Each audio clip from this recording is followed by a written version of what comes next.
Brian London, and I'm here with David Suda of Goldterra Resources, and we're doing a backstage interview for the Metals Investor Forum and catching up with David and getting the latest, kind of drilling down into the information on Goldterra.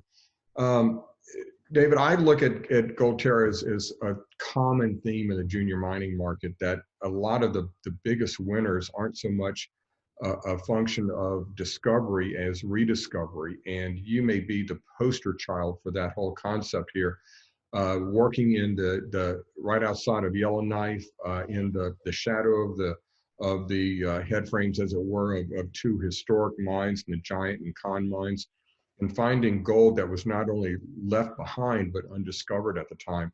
A tremendous, you've already gotten a resource there of over 700,000 ounces at great grades, but it's as much the future that's exciting here with what you have. And I know you have a few goals coming up. What are you going to be able to deliver to the market? What are your goals to deliver to the market in the near term?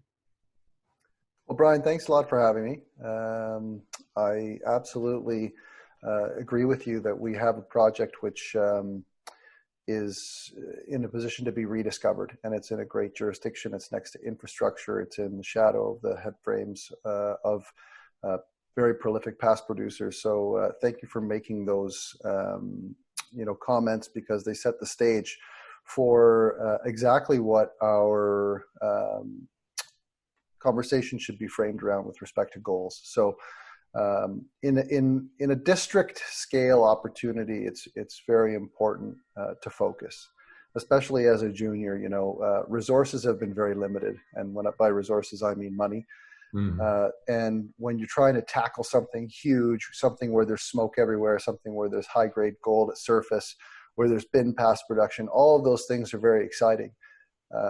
And it's easy to put the cart in front of the horse. And I think that what we set out to do in December, having brought on Mr. Gerald Panaton to lead our team, to bring in a fresh set of eyes to a very well-heeled technical team, our goal was to basically bring focus to our programs, to make sure that we didn't run from gas fire to gas fire. We need to have a stove burning in the corner. I guess this is a fireside chat, so I'm using some analogies. But look, the idea here was absolutely to add ounces to our resource. That was goal number one.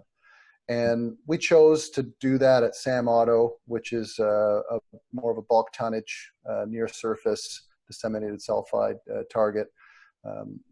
It's viewed as lower grade.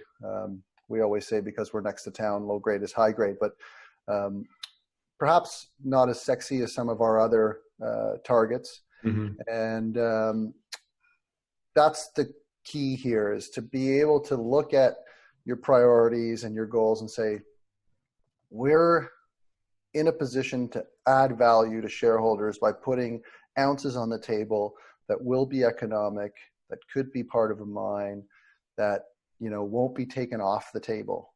And once there, bootstrap your way to your next resource expansion and going on to the next target. And then, of course,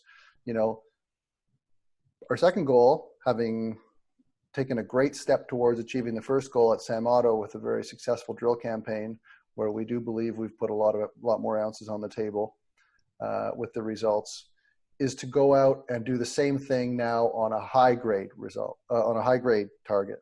And so we've spoken a lot about this being a high grade camp. Gerald has said that he wouldn't do detour over again because it was low grade, and it becomes about efficiencies and engineering, and it's tough in lower gold price environments. So if we're going to walk around and talk about this as a high grade project, we got to go out and drill high grade, and we got to expand our resource on Crestorum, which is makes up a portion of our resource. It's also the kind of target that can deliver high grade results. So that's goal number two. We're setting out to achieve on that goal. We have every reason to believe that we can. We've got a lot of data. We've got a good sense. At the Metals Investor Forum, Brian, you asked me about how confident we are that we can drill that target well, because it's different than Sam Otto. You astutely said this has a vein, quartz vein hosted, more lode gold style formation. So can we drill that? And there's a lot of data there. This has been drilled to very well to a shallow depth, and with that data, we have a lot of confidence that we can go and drill it to a much deeper depth, one that hasn't been done before. And so if we can expand our resource effectively like we did at Sam Otto and do it vis-a-vis high grade intercepts, that's going to be exciting. So obviously that's a goal. And you have an extensive drill program planned for the third quarter, right? We do have plans and a target that's we know where we would put the drill. COVID's obviously thrown us for a loop. We would have liked to have been there probably starting in July. That's not going to happen now.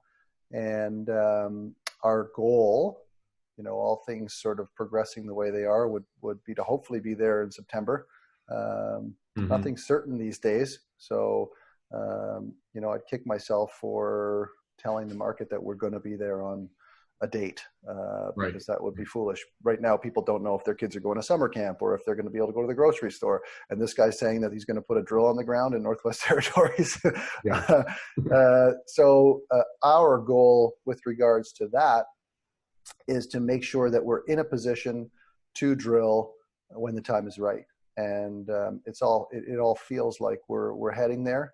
And when we do, we'd like to drill somewhere between 5,000 and 10,000 meters on that target, as well as saving some meters to achieve goals on our third and very important goal, which is to reintroduce this idea of discovery or rediscovery, as you quite eloquently put it.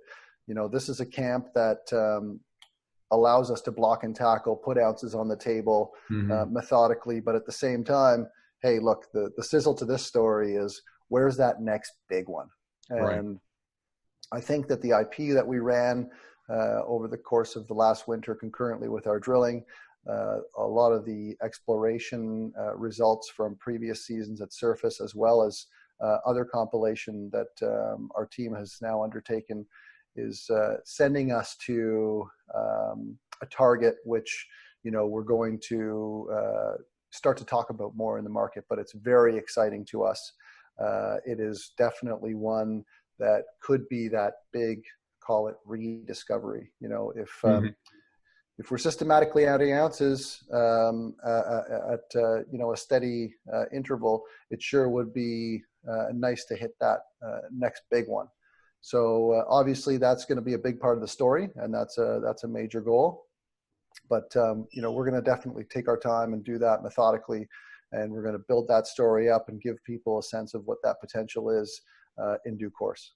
Yeah, and that's what I find exciting about it. You have not just, again, in the shadow of the head frames of these past producers, but you have a tremendous land position and modern technology that wasn't available then to find new targets in a very permissive and prospective area that's proven to have just world-class mines there. The ability, or the fact that you have extensive resources right now, both low-grade open pit oriented and higher grade, to backstop your value, and a value that I would argue isn't really appreciated in the market. And you have these new high-grade targets in that kind of exploration potential. You're really checking off all the boxes. So Goldterra, exciting play, great management team. Again, I'm glad you mentioned Gerald's involvement, just a tremendous track record there coming to the table for Goldterra.